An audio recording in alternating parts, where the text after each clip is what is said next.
Július Severus.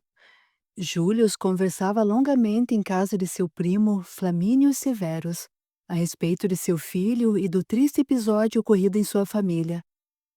Flamínio, confesso-me culpado, imensamente culpado, por ter permitido que Quirilo seguisse para tão longe, a serviço do exército. Tenho me perguntado se valeu a pena. Acalma-te, Július. Não estarás dramatizando em demasia tal situação? Tentou Flamínio alentar o primo. Deploro tais judeus e nunca pensei que ele fosse enviado para tão longe, exclamou Július, nervoso, procurando justificativas.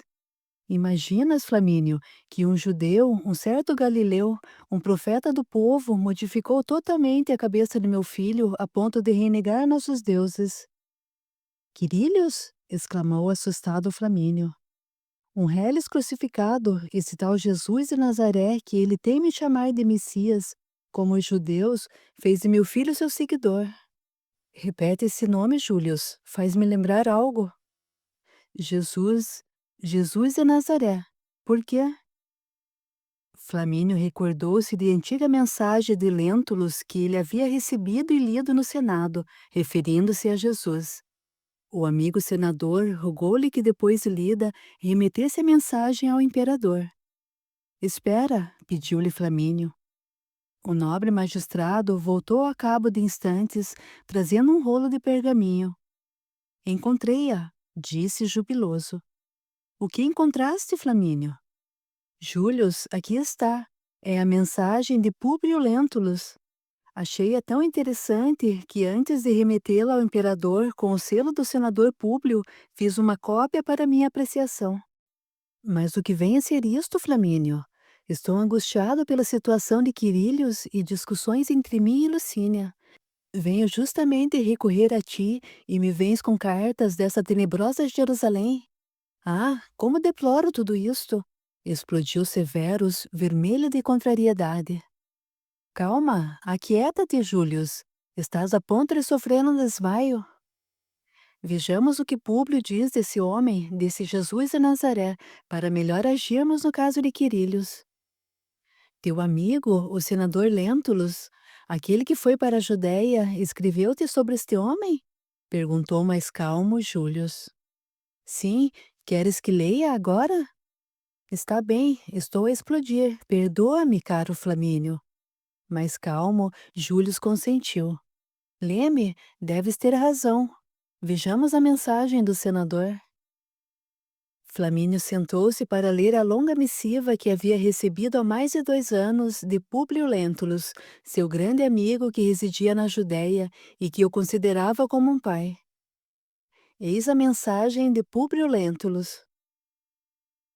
Sabendo que desejas conhecer quanto vou narrar, existindo nos nossos tempos um homem, o qual vive atualmente de grandes virtudes, chamado Jesus, que pelo povo é inculcado profeta da verdade, e os seus discípulos dizem que é filho de Deus, criador do céu e da terra e de todas as coisas que nela se acha e que nela tenham estado. Em verdade, ó César, cada dia se ouvem coisas maravilhosas desse Jesus. Ressuscita os mortos, cura os enfermos, em uma só palavra, é um homem de justa estatura e é muito belo no aspecto. E há tanta majestade no rosto que aqueles que o veem são forçados a amá-lo ou temê-lo. Tem os cabelos da cor da amêndoa bem madura, são distendidos até as orelhas e das orelhas até as espáduas. São da cor da terra, porém mais reluzentes. Tem no meio da sua fronte uma linha separando os cabelos, na forma em uso nos nazarenos. O seu rosto é cheio, o aspecto é muito sereno, nenhuma ruga ou mancha se vê na sua face, de uma cor moderada. O nariz e a boca são irrepreensíveis. A barba é espessa, mas semelhante aos cabelos, não muito longa, mas separada pelo meio. Seu olhar é muito afetuoso e grave. Tem os olhos expressivos e claros, o que surpreende é que resplandece no seu rosto como os raios do sol. Porém, ninguém pode olhar fixo seu semblante, porque quando resplende, apavora, e quando ameniza, faz chorar. Faz-se amar e é alegre com gravidade. Disse que nunca ninguém o viu rir, mas antes chorar. Tem os braços e as mãos muito belos.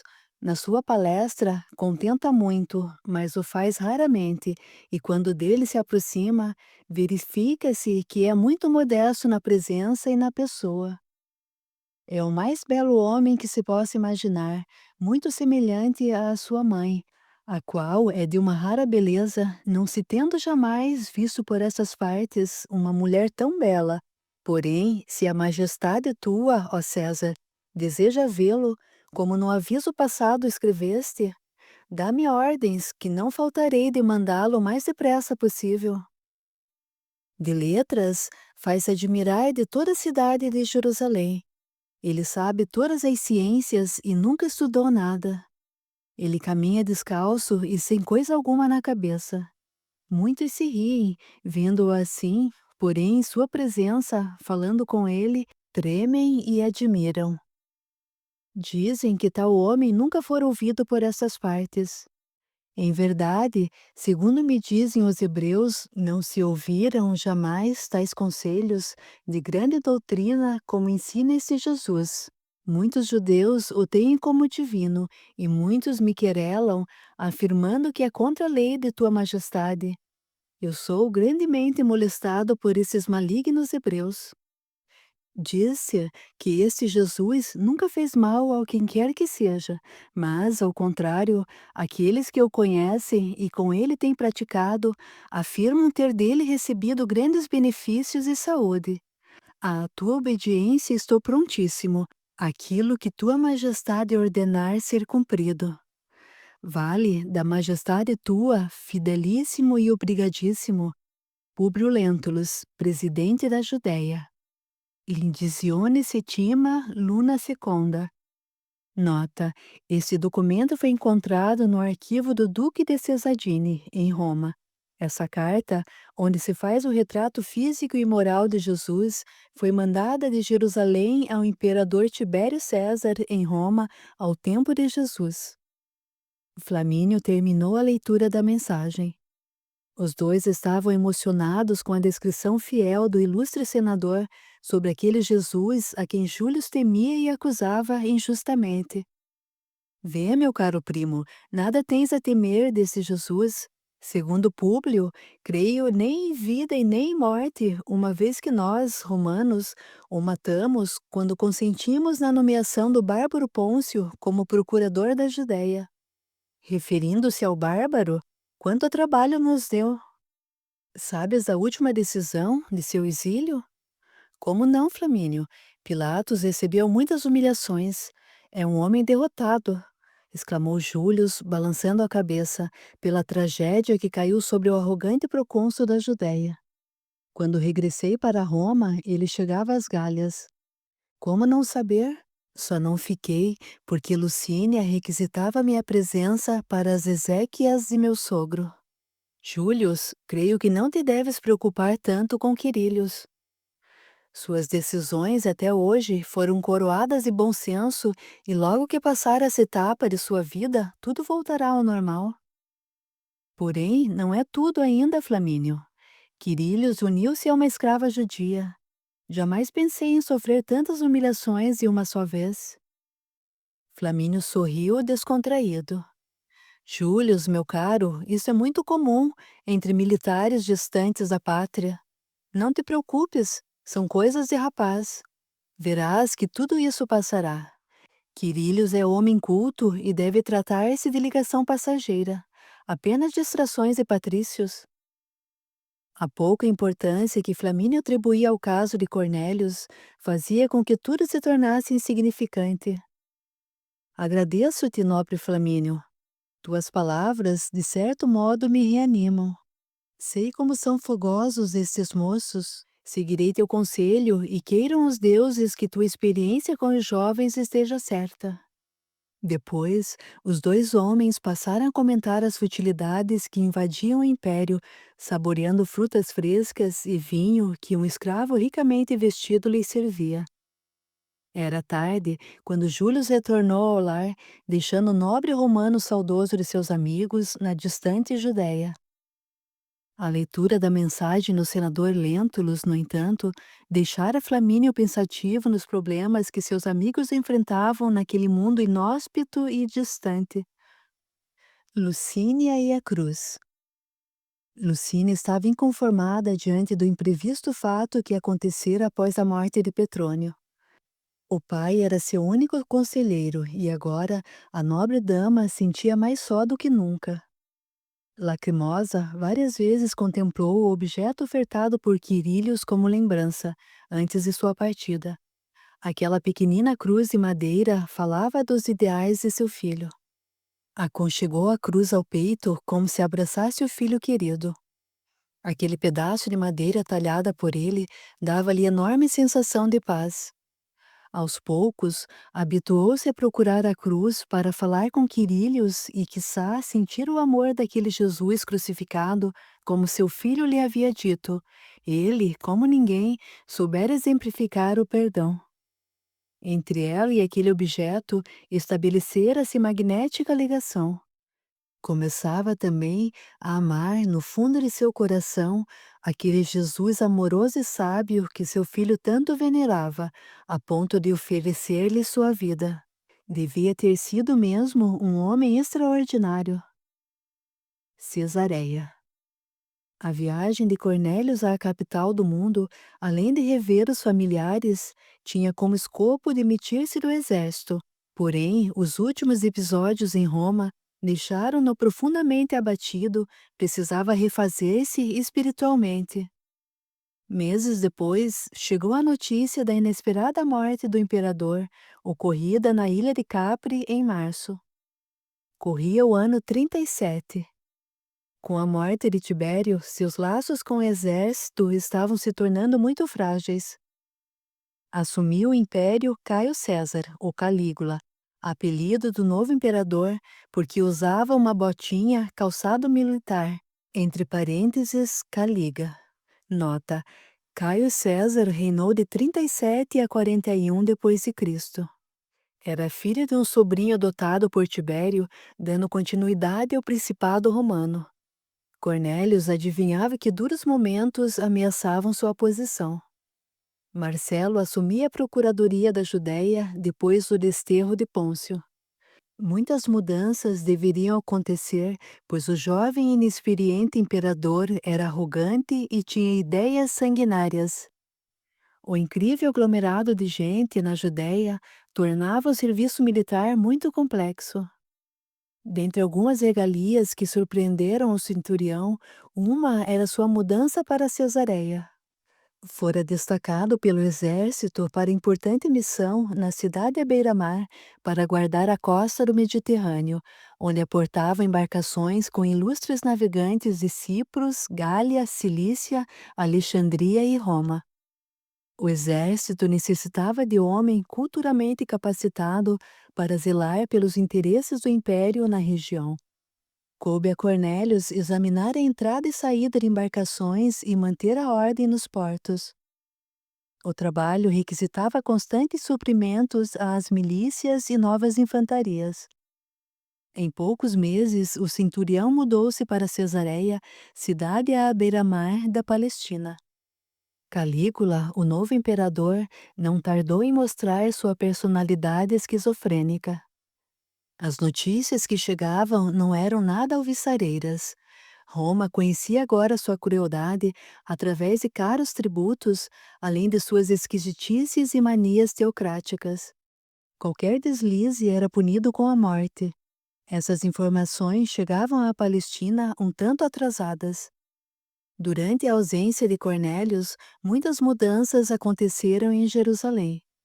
Não se via, no rosto das pessoas, sinais de alegria, mas caratonhas de judeus, cada vez mais irrequietos, movimentando-se nas ruas como se houvessem perdido algo.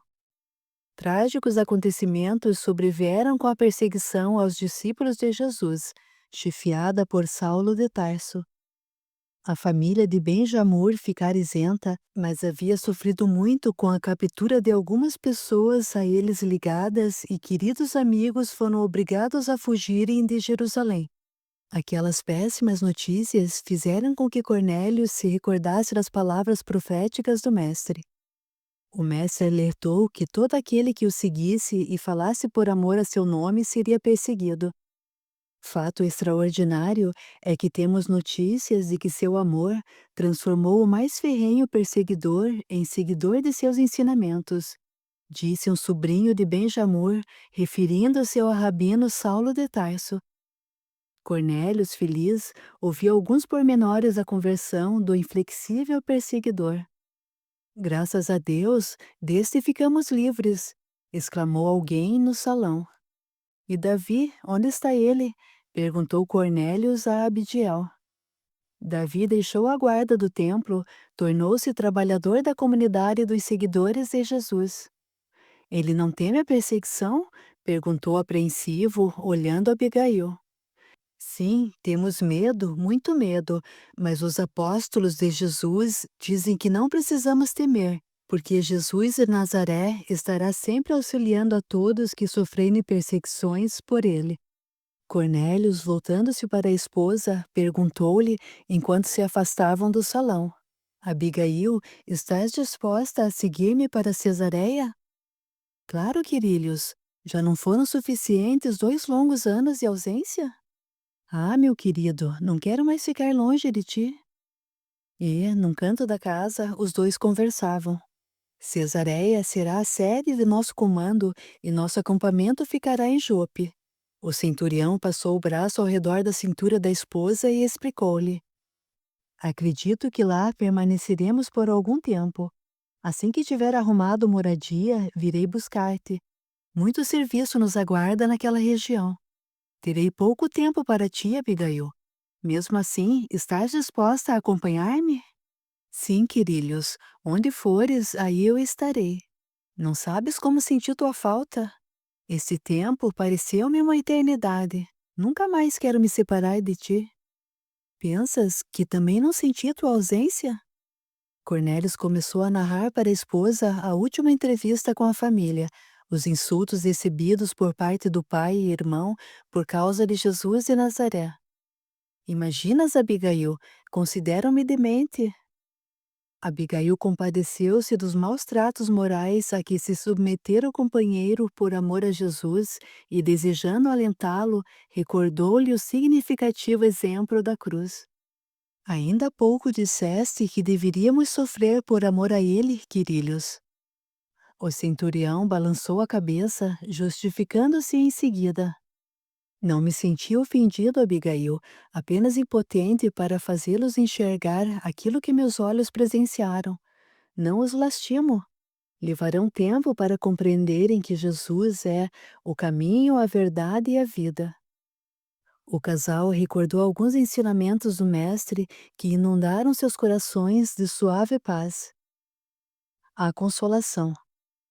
O clima entre os discípulos estava péssimo. Muitos dos humildes seguidores do sublime carpinteiro, amedrontados com a morte infamante de Estevão, temiam falar sobre Cristo. Guardavam sigilosamente sua fé e expressavam-se através de sinais que somente eles compreendiam. O sinal da cruz feito no ar com a destra era o mais comum. Procuravam misturar-se aos outros. Aquele que tivesse entendido Jesus dificilmente conseguia disfarçar-se. Algo na voz e nos gestos, a brandura, logo revelavam sua ligação com o Mestre. Pareciam estar marcados. A família e amigos de Benjamur, que haviam sofrido com a última proscrição, procuravam abrigo nos montes. Outros ocultaram-se em cidades vizinhas e lugares ermos, onde não seriam reconhecidos como discípulos do ressuscitado. Muitos que ficaram e foram submetidos a interrogatórios receosos negaram sua participação na seita dos nazarenos. Depois disto, ficavam isolados. Não conseguiam acompanhar os discípulos e nem se acostumavam aos modos intrigantes dos outros. A doutrina universal. Fatos estranhos aureolavam os humildes seguidores de Jesus. De todos, o que mais chamou a atenção foi a conversão do antigo perseguidor Saulo de Tarso, que agora auxiliava na difusão da Boa Nova, depois de passar 2 anos no deserto arábico trabalhando como tecelão. Além disso, as manifestações dos espíritos constituíam o assunto preferido depois da ressurreição do Cristo. As maravilhosas profecias reforçavam o trabalho dos apóstolos, enchendo-os de santificada coragem. Confiantes, viam-se perseguidos, mas nunca desamparados, conforme lhes prometera o Mestre. Ele partira, deixando-lhes seus conhecimentos. Amorosamente os desenvolvera naqueles ministérios que os tornavam diferentes dos demais. A mediunidade, como nunca, agora havia aflorado nos discípulos e, graças a esse dom, sabiam o que se passava entre eles com a rapidez do relâmpago. Haviam alcançado grande domínio sobre a matéria. Tinham desenvolvido a intuição, a vidência e tornado-se porta-vozes do Mestre, cultivando uma vida simples e de sacrifícios, inteiramente devotados ao trabalho assistencial. Tudo faziam em nome do Cristo. Era o único meio de conservarem os ensinamentos do Mestre, praticando-os. Na verdade, naqueles primeiros tempos, necessários à implantação definitiva da doutrina de amor, os espíritos angélicos, comandados diretamente pelo Mestre, davam-lhes completa assistência, para que não se perdessem na longa trajetória de dor e sacrifício que os aguardava. A cada discípulo e apóstolo estaria reservado o testemunho semelhante ao de seu Mestre. Nesse tempo, os discípulos de Jesus trabalhavam em regime comunitário, socorrendo e curando os enfermos, convertendo-os à sua causa. O grande templo se esvaziava e os opositores encaravam aquela seita nascente como verdadeiro desacato ao judaísmo dominante.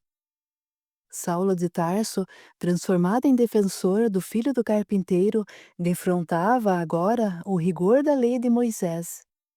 Convidado por Jesus ao trabalho renovador, ele, como ninguém, compreendera a divina mensagem dirigida igualmente a todos os povos. As pregações eram, até então, feitas somente entre eles. Animado pela nova fé e por grande energia, Paulo de Tarso, o ex-autor da lei, Saulo, começou a expandir as ideias cristãs nos rincões mais distantes e muitos gentios aderiram à causa do Cristo. Suas viagens para Antioquia e outros lugares alcançaram resultados surpreendentes na evangelização dos povos. Paulo, convencido de que a Boa Nova deveria ser patrimônio de todos, entendia que Jesus não excluíra ninguém e fez questão de considerar os povos de todas as nações como filhos do reino. A mensagem da cruz corria o risco de ficar restrita ao círculo fechado de Jerusalém e, com o tempo, Jesus poderia ser esquecido ou, pior, ser lembrado pelos judeus como um malfeitor vulgar. Esse era o temor justificado de Paulo de Tarso, cuja visão era de universalizar a seita nazarena. O apóstolo dizia aos discípulos: todo o trabalho do Mestre não pode se perder arraigado aos nossos ritos judaicos, como o batismo e a circuncisão. Criavam-se sérias polêmicas entre eles e Paulo. Pedro conseguia, com sua liderança, harmonizar a situação. Mas a situação era difícil.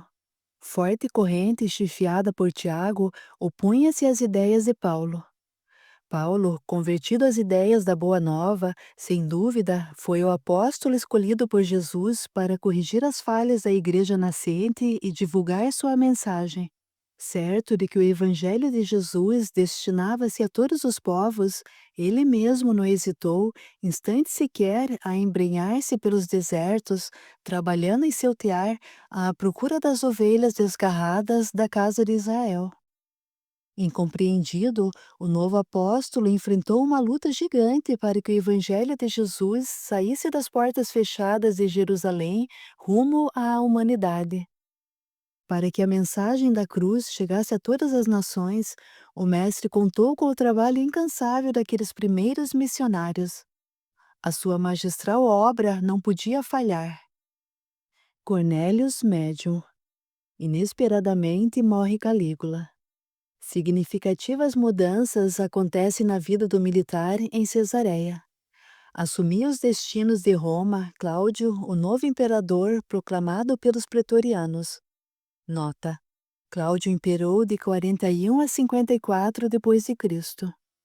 Por volta do ano 42, em Cesareia, o centurião estava às voltas com muitos serviços burocráticos que o mantinham distante da soldadesca.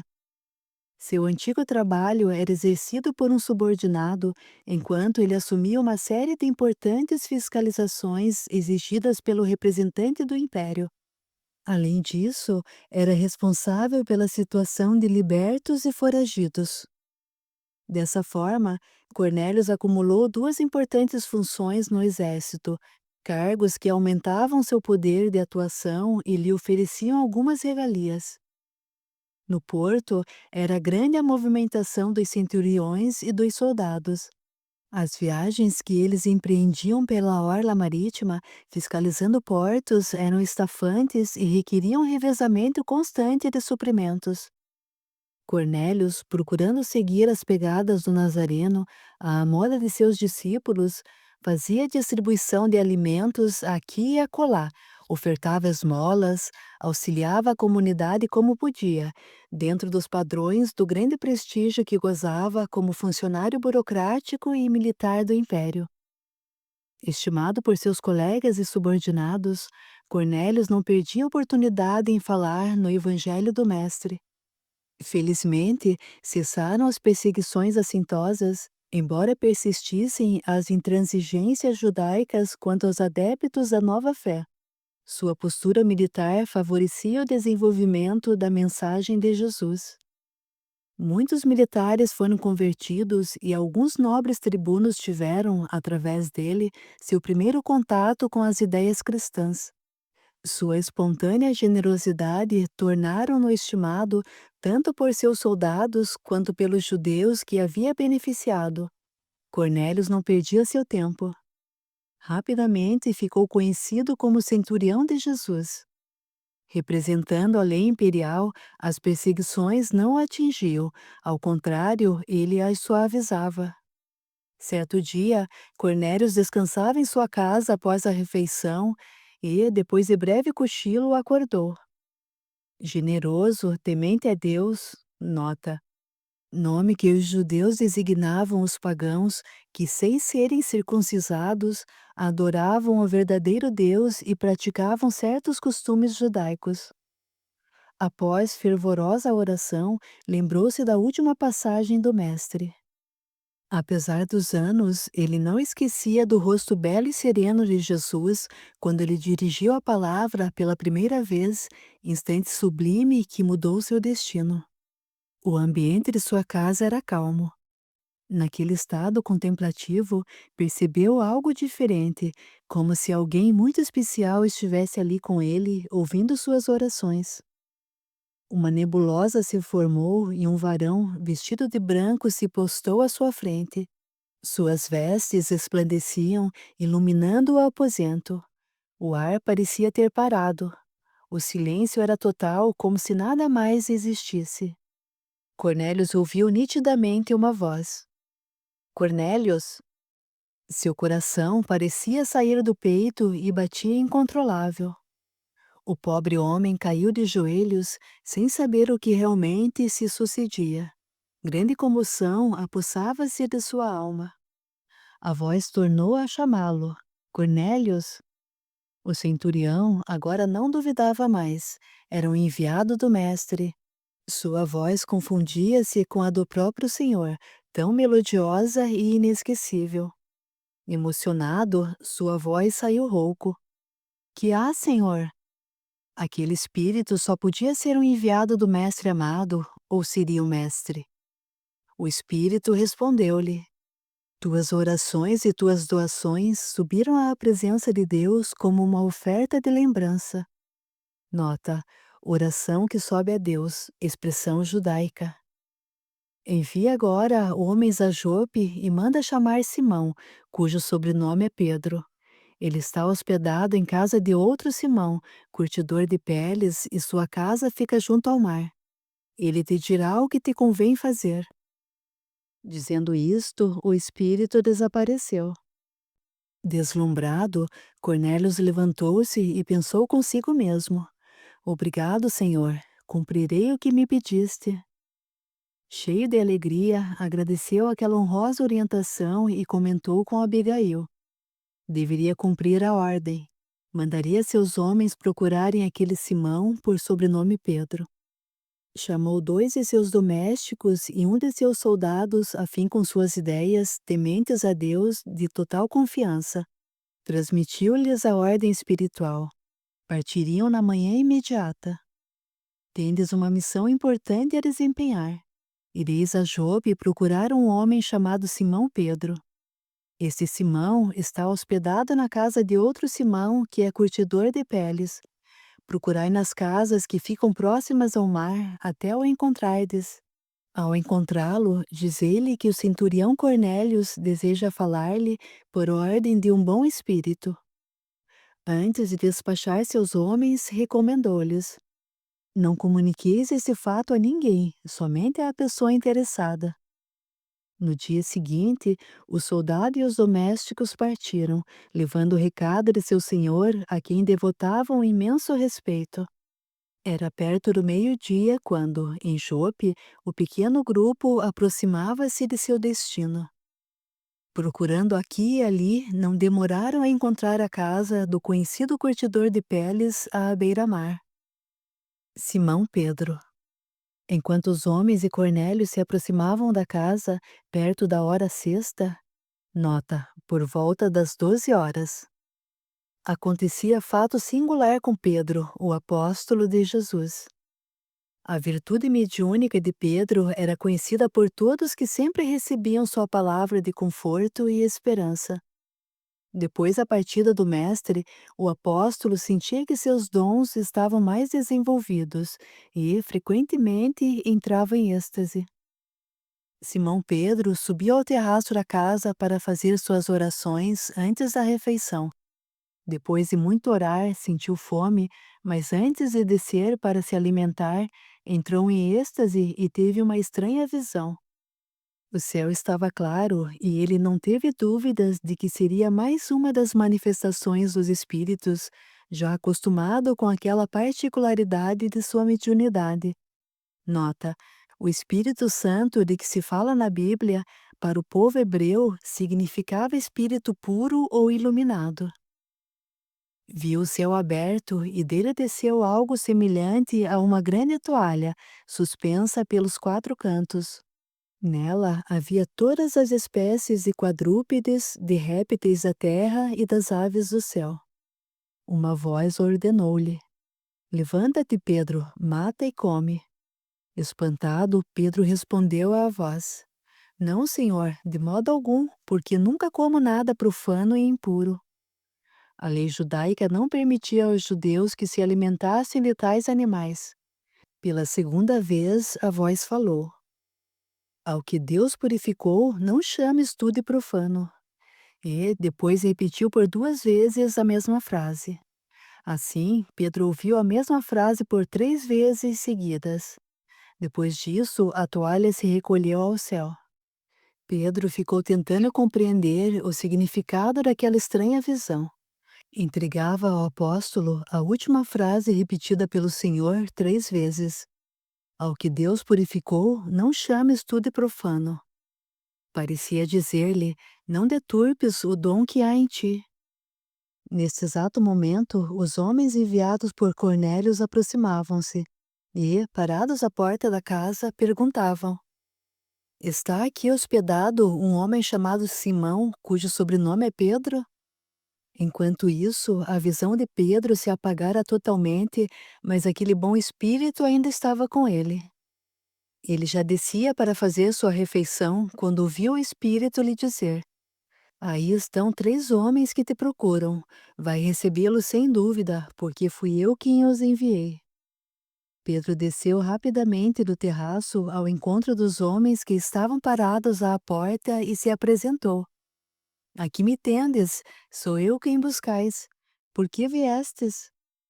Um dos homens, adiantando-se, respondeu-lhe: O centurião Cornélios, homem justo, temente a Deus e que goza de excelente reputação entre toda a nação judaica, recebeu de um Santo Espírito ordem para chamar-te à sua casa, para ouvir as palavras que tem a lhe dizer. Nota: Atos dos Apóstolos, capítulo 10, versículo 20. Pedro, ao ouvi-los, ficou tão admirado que lhes fez um convite. Entrai, hospedai-vos aqui, vamos nos alimentar. Os homens de Cornélios ficaram hospedados ali e com Pedro fizeram a refeição.